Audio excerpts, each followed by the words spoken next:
everybody's bunching up and trying to keep warm as much as possible. A bump cyclone so powerful, the governor's declared a state of emergency and is calling in the National Guard. Stay home. It's not something you want to do right now. Tonight, roads and schools are still shut down. People spending the night on the airport floor. Trees down and people going to sleep without power. We're tracking the aftermath of this storm. When will the radar ease up and how much snow fell in your area? We've got you covered. We decided we better get home. Well, that turned out to be not so good. First responders braved this blizzard, but tragedy for our law enforcement community. A total team effort. School buses used to rescue stranded drivers. We'll show you conditions down south. Our Denver 7 team has you covered. What you need to know before you head out the door in the morning. Denver 7 at 10 starts right now. The winter storm may have eased up in your neighborhood, but blowing snow is still causing problems in parts of our state. And tonight, hundreds of cars are just abandoned on the roadways. Drivers who either got stuck or into crashes today. And the big concern at this hour, the roads turning to sheets of ice and those cars still stuck in the morning, causing major traffic backups. Good evening. I'm so glad you're with us tonight. I'm Ann Trujillo. And I'm Shannon Ogden. And the best place to be tonight and to have been all day is off of the roads. Just treacherous out there. And our team of reporters tonight still tracking conditions across the metro. Chief Meteorologist Mike Nelson put out the alert yesterday how wild this storm would be. We will check in with all of them in just a moment. First, though, another snow day for a lot of students across the metro. Jeffco, 27J, Littleton, Dougco, Cherry Creek Schools, Aurora Public Schools, and Denver Public Schools, just a few of the districts who are closing school for a second day in a row tomorrow because of, well, because of the blizzard, because of the road conditions. We have a running list scrolling at the bottom of your screen about what schools will be closed tomorrow, and you can also head over to thedenverchannel.com. And tonight, more than 140,000 customers across the Metro and Front Range, they're going to sleep without power. Some people have been in the dark since this morning, and they say it could take a day or two to get things back to normal. And XL is blaming the high winds and the difficult road conditions as the reason for the delay in getting the power turned back on. And today's fierce winds, look at this, blew over trees. A Denver 7 viewer caught this tree falling on his wife's car. You see that? And this is just one of the many, many trees that fell on cars or homes all over the metro today. Denver 7's Jacqueline Allen's been tracking the damage done by today's storm. She is joining us now live from Denver. Jacqueline, this proves just how powerful those wind gusts were. Yeah, it's crazy to think that high winds and snow could topple a tree this big, but you can see it did, and you can tell how huge it was just by the amount of branches that are chopped up here that they had to chop up to get off of the street. Because take a look at this blizzard's trail of destruction. It went right into this car. There was actually someone inside this car, witnesses tell us, and he was lucky to get out alive. It's just parked here now in the middle of the street with all this debris still inside. Now, take a look at this video. Put this scene on repeat all over Denver. We saw trees that had pulled down live power lines that stretched across an entire block in Denver. We saw stoplights without power on major streets. This is Colorado Boulevard. And in Platt Park in Denver, this family says a guardian angel was watching because their 80-foot tree fell toward the street and not into their house, even though, again, this one took out a car. This tree is 100 years old. It was our Christmas tree. I'm in the kitchen making soup. Next thing I know, the kitchen goes very bright, and I heard this big crash. We're sad to see it go, but this is also Colorado.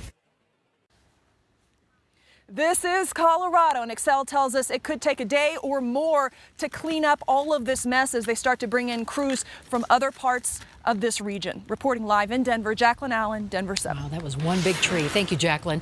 And this mess started out as a 6-car crash, and because of the icy roads, it turned into a 100-car pileup this morning on I-25 near Wellington. There were some minor and serious injuries. Fortunately, all the drivers are okay.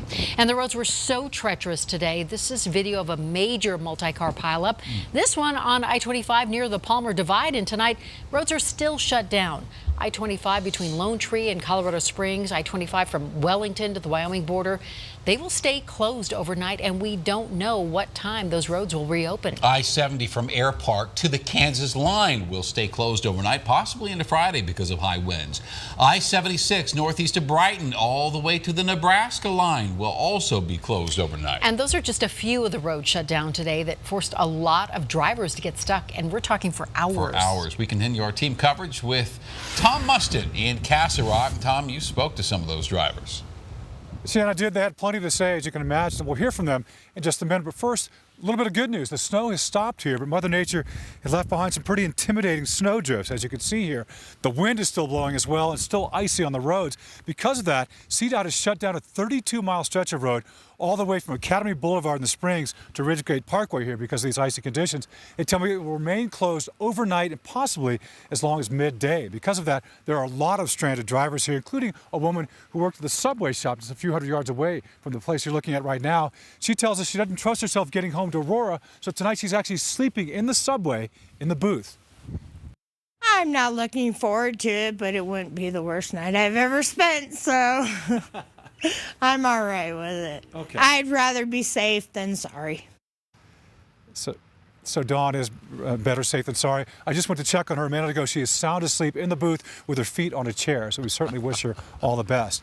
Now, again, when we talk about these roads here, I just talked to CDOT. They said their best advice is just stay home, which is good advice. And now for the latest on the storm track, let's check in now with Chief Meteorologist Mike Nelson. We're all ears here, Mike. What's happening? All right, thanks, Tom. The snow has pretty much ended, and here's what it's left behind. A lot in the mountains and foothills, between 10 to 20 inches of snow to the west, with Nederland leading the way at 20 inches. Now, in the metro, it was mostly in the 4 to 8 inch range because a lot of it fell as rain before it all switched over to snow. What's left behind? The strong wind still racing down from the northwest, 30 to 40 mile per hour gusts, 50, 60, even 70 mile per hour gusts on the eastern plains. You combine that with the temperatures on exposed skin, it's single-digit wind chills out here across eastern Colorado. The powerful storm system is racing off into Nebraska now. That's the good news. If it stuck around longer, we'd have way more snow, more like the tune of the March of 2003 storm. But there's still plenty of blizzard warnings out on the northeast plains, avalanche and winter storm warnings in the mountains. This will continue through the night and through the morning tomorrow over northeast Colorado. In Denver, we are out of the blizzard warning now. Conditions gradually improving from west to east as the heavier snow begins to move away. But with temperatures down in the teens and 20s tonight and that wind continuing, the roads are going to stay icy for early tomorrow morning. Thank you, Mike. And we want to say thank you to our brave first responders who drove in these whiteout conditions to rescue so many stranded drivers, to help people who were hurt or stuck after getting into crashes on our highways. Also tonight, we are remembering Colorado State Corporal Daniel Groves, who woke up this morning ready to protect and serve our community, and he was helping a stranded driver when he was tragically killed in today's storm. Denver 7's Liz Gilardi joins us live with how he's being remembered tonight. Liz? Well, and the governor just said to lower flags in his honor that will remain throughout the memorial service. But, you know, Corporal Daniel Groves was doing what so many first responders and emergency responders were doing today, and that's helping drivers on the side of the road and doing so in extremely challenging and dangerous conditions. And we know the weather impacted the usual protocol that we see when a law enforcement officer dies in the line of duty. There's usually a procession of patrol vehicles from various agencies across the state. Colorado State Patrol told us tonight it wasn't likely there would be a procession at this time due to safety issues and because so many of the roads around here are in such bad shape, but we could see that happen tomorrow. Really, they're just trying to wait and see. We did see patrol cars at the hospital earlier where Corporal Groves was taken after the accident. He was on the side of westbound I-76 helping a driver that slid off the road when another driver lost control of their vehicle and ran into him. And they are investigating to see if speed was a factor in that crash. But Corporal Groves is being remembered and honored tonight. Various law enforcement agencies are posting messages of support, and as we said, flags will be lowered in his honor until his memorial service. Reporting live, Liz Gilardi, Denver 7.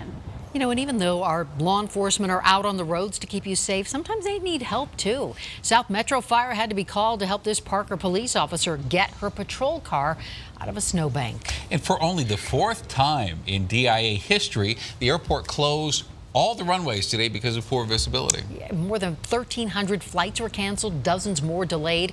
And even if flights were running, Pena Boulevard to get to and from the airport was shut down for hours.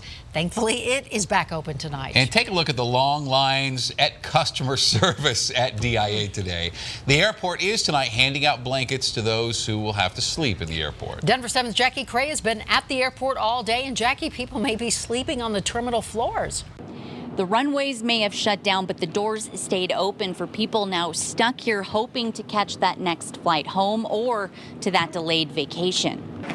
Now I'm trying to get to the hotel downtown and I can't get an Uber. So it's pretty difficult, and the conditions seem to be getting worse. The security lines were empty, but the floors were packed with people because for most, getting out of the airport was nearly impossible unless you took a chance like Nathan Brown. He decided to help out first, though, before heading to Memphis. We've been here at the airport since 6 o'clock this morning.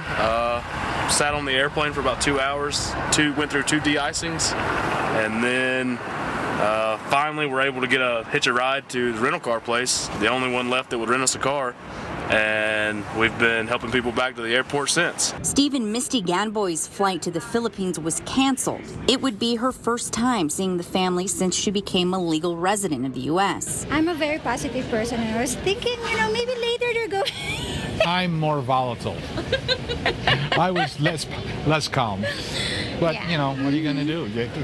The weather's not anybody's fault. And that's why a blanket and patience are enough for these folks to call it a night at the airport and give it another try tomorrow.